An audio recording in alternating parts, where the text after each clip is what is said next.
Okay, magandang araw po sa inyong lahat mga minamahal ko mga kababayan. Sumuli po, nandito na naman po ang inyong lingkod, Epipanyo Labrador, dito po sa ating programang Reaction Movie Radako. So bago po tayo mag-umpisa mga minamahal ko mga kababayan, syempre binabati muna po natin ang ating mahal na Pangulo sa kanyang kabutihan, sa kanyang pagiging makatao, makadiyos, at syempre sa kanyang pagiging masipag bilang ama ng ating bansa.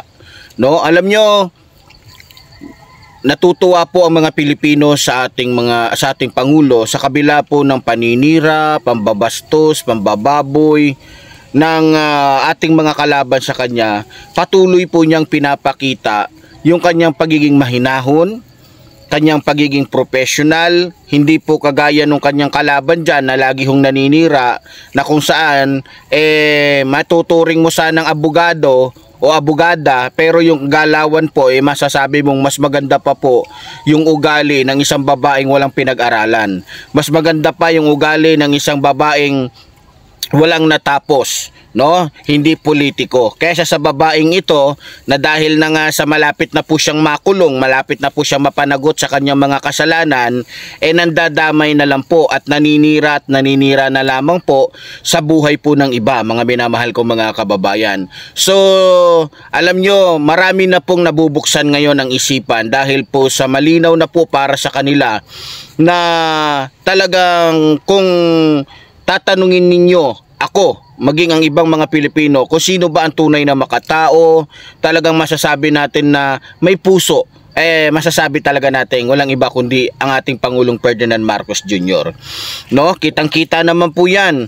So sa tuwing magsasalita po itong si Sara Duterte, kung hindi po siya naninira, gagawa po ng kwento, kung hindi naman magyayabang, kung hindi naman kung saan kumbaga gagawa ng isang kwento na ikakasira ng kanyang kapwa, no?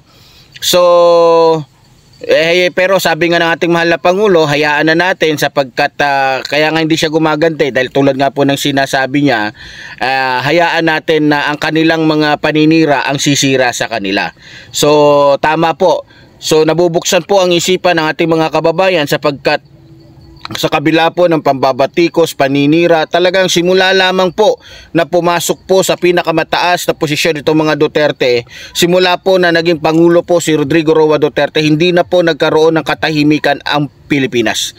Laging may kaguluhan na lamang po, laging may bangayan, laging may pagbabanta, laging mayroon pong o delikado yung sitwasyon po ng seguridad ng ating bansa, no? So simula lamang po na nagkaroon sila ng kapangyarihan na pinakamataas, talagang masasabi natin na parang feeling nila habang buhay na silang hari o reyna, o talagang masasabi natin habang buhay na silang diktador sa tingin nila sa sarili nila.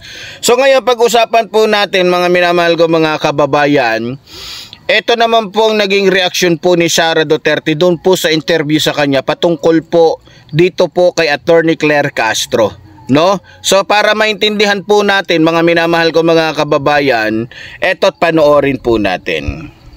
Tingin mo, qualified ba? Do you think he's qualified ba?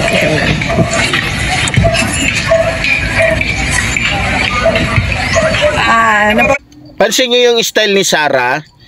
Kapag gusto lang niyang manira, kapag gusto lang niyang magsalita ng kung saan yung sasabihin niya isasampal lang din naman sa kanya, tingnan yung style niya. May paabno-abno style. Yan ang style niya. Kumbaga titingin sa gilid, patawa-tawa, pero sa totoo lang, yung style niya na yan, style po yan ng mga sanggano. Style po yan ng mga tsolokoy. So ngayon, para maintindihan po natin mga minamahal ko mga kababayan, ito, pagpatuloy po natin yung panunood do. Napansin ko naman kasi na or napapansin naman na natin lahat na si BBM hindi siya pumipili base sa kwalifikasyon ng kanyang mga appointees. Napapansin natin na pumipili siya base sa kung sino yung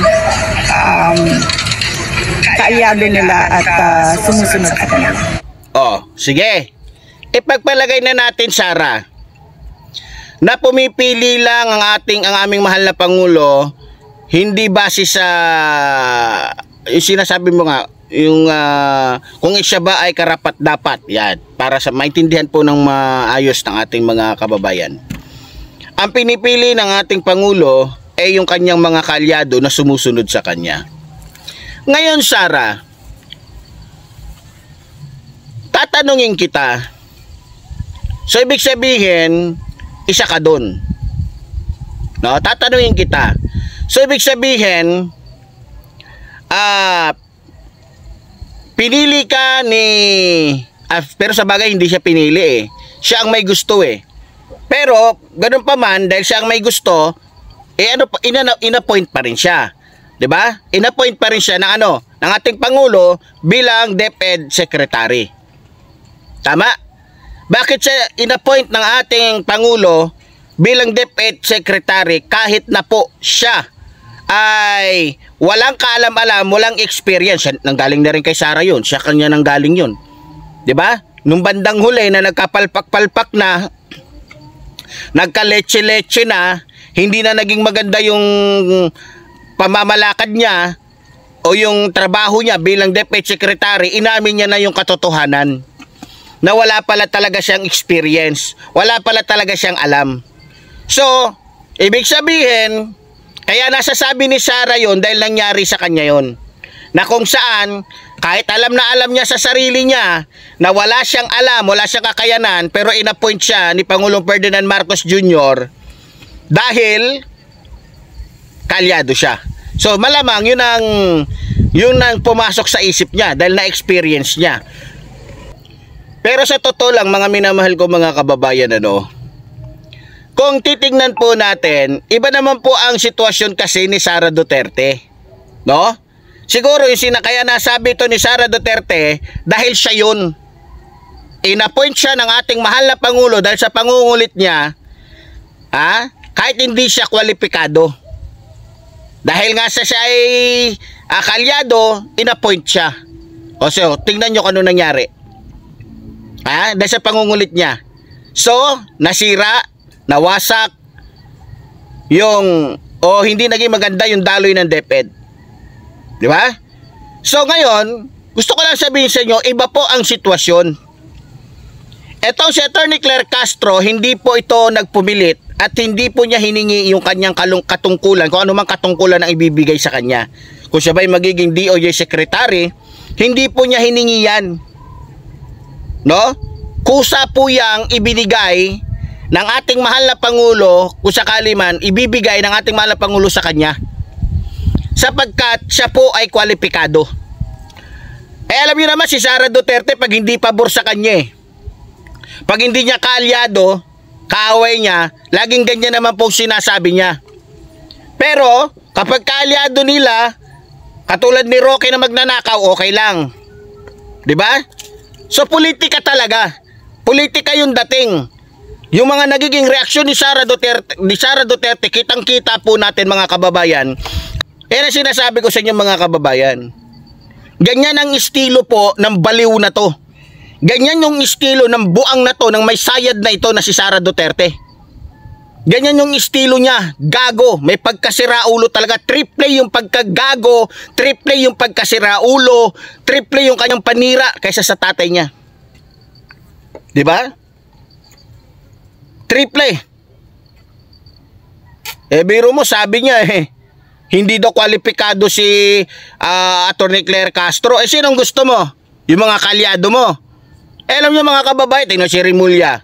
Dahil hindi niya kaalyado, hindi niya kakampi, hindi sumusunod sa kanya, wala sa ilalim ng kapangyarihan niya.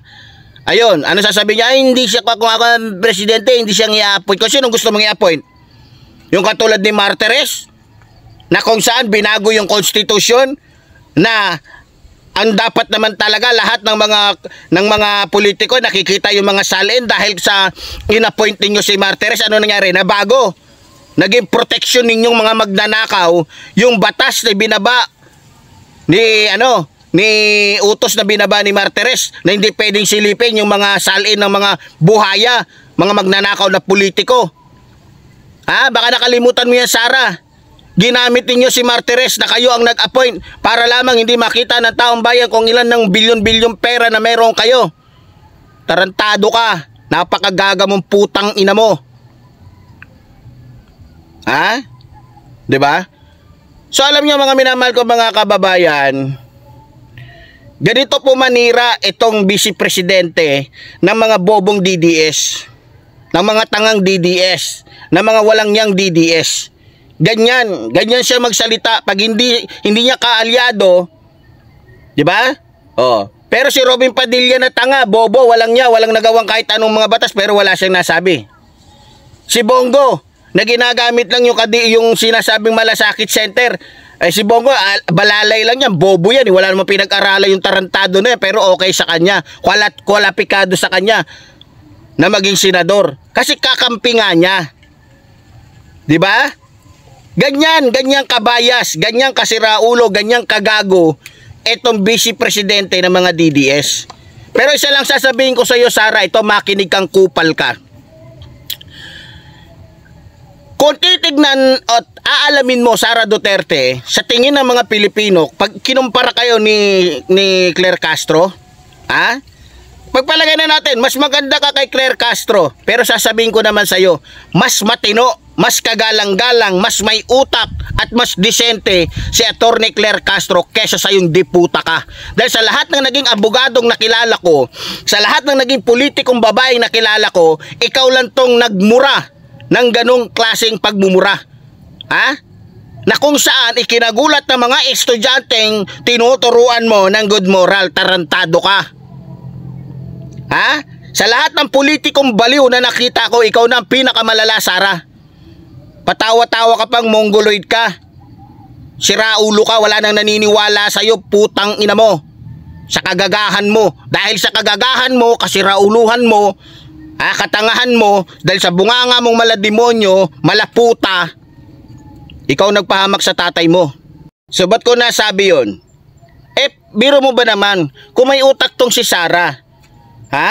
Kung walang toyo ito, kung walang sayad ito, hindi nyo ba alam? Dahil sa mga sinasabi ng gagang ito sa ICC, lalo lang niyang binaon sa hukay yung tatay niya.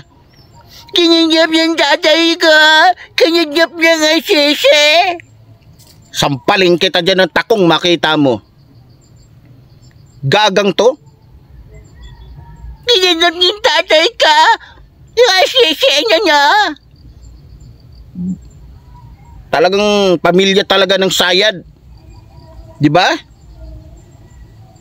Yan ba gusto niya mga DDS na maging pangulo? Yung pangulo nyo may sayad, may tama sa utak. Sa tingin nyo normal pa yan? Yung mga pinagagawa niya doon sa loob ng kamera habang nililigtas na yung girlfriend niyang kadiri yung ninyo, wala, lahat na lang pinapatos ni Sara. Babae, lalaki, wala lang pinipili.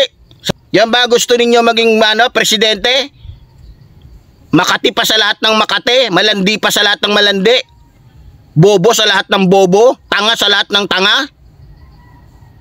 Mga bobong DDS na to. Sarap nyo pagpapaluin ng pala isa-isa sa ulo Pero walang problema. Alam nyo naman, sa dami-dami na ginawa ni Sara, paninira kay Boying Rimulya, diba? Hinadlangan nila ng hinadlangan, kinasuan ng kinasuan, nanalo ba sila? Hindi. Kasi kahit kailan hindi magwawagi yung mga demonyita. Yung mga gaga, yung mga bruha na katulad ni Sara Duterte. Hindi magwawagi yan. Tingnan mo yung ginawa nila kay Boying. Kinasuan ng kinasuan, pati yung abnormal na yung mongoloid na si Baste. Kumaso. May nangyari ba? Wala. Kasi hindi kayo mananalo dahil hindi nyo na panahon ngayon, mga putang ina ninyo. So yan lang ang masasabi ko sa iyo, Sara. Kaya mga kababayan, kahit anong gawin nito, paninira kay Attorney Claire Castro, lalo na pag si Attorney Claire Castro na, nako, yari kang Sara ka. Sisiw na sisiw ka na lang. Sisiw na sisiw ka na lang kay Attorney Claire Castro. Sapul na sapul, swak na swak ka sa kulungan. Pag nagtandem si Claire Castro at saka si Boying Rimulya, ubos kayong lahat. Kaya kahit anong paninira ninyo, swak na swak kayo sa kulungan. Kaya tanda mo to, Sara, hindi lahat ng panahon mo. Ito na yung panahon na kung saan yung kalandian mo, kagagahan mo, kakatihan mo, katarantaduhan mo, kabobohan mo, magtatapos yan kay Atty. Claire Castro. Maniwala ka sa akin. Sumuli po, tulad po ng sinasabi ng inyong lingkod, mabuhay po ang ating inang bayan, mabuhay po nagmamahal sa ating inang bayan. Maraming salamat po.